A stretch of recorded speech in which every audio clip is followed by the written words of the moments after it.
Well, I think in a political sense, it's not going to move the needle very much, at least in terms of voters thinking about the 2020 election. People that are in the tank for Trump are going to vote for him anyway, and people, the 57% of Americans who say they're not going to vote for him, this is not going to change their minds.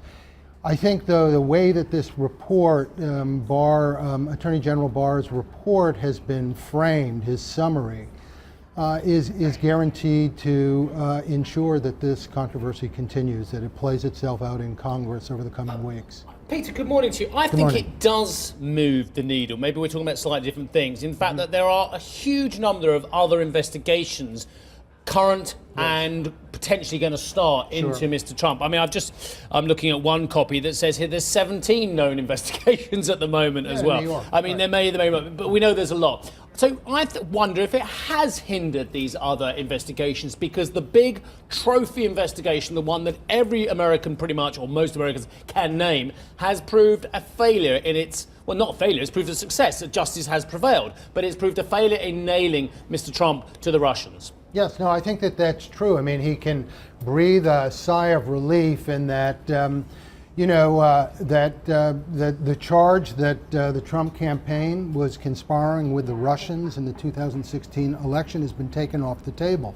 Having said that, Trump tweeted yesterday that there was complete and total exoneration, and that is not what Mueller found. I think what Mueller has done is left a very big question mark hanging over the president's head, and has essentially effectively punted, as we might say in the United States, and said, look, this is for Congress to determine. Now, the Attorney General has said there is no obstruction of justice, but I don't think members of Congress on the Democratic side are just going to roll over. Again, one might suggest this is the Democrats continuing to look backwards when they need to look forward to 2020. But Peter, Jeff's got a question for you in Moscow.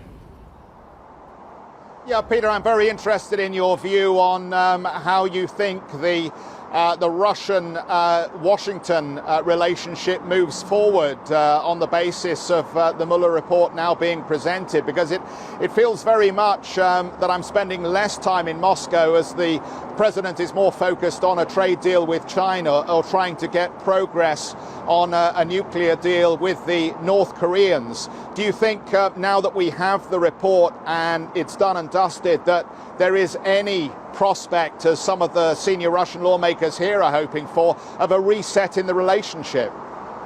I personally think it's unlikely on Donald Trump's watch, although down the road some ways I think it's possible.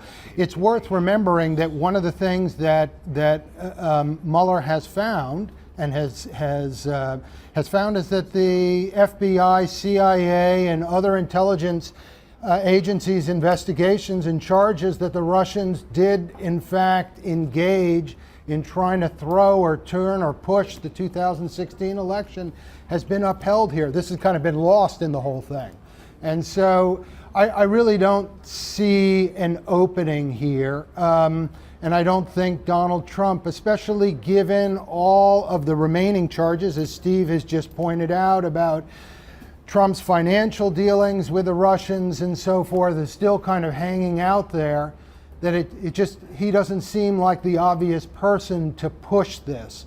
Having said that, 2021, new president, if there's a new president, it's possible that you could see a realignment along these lines. Long term, it's not obvious that it's in America's geopolitical interest to have bad relations with Russia, if that's what you're asking.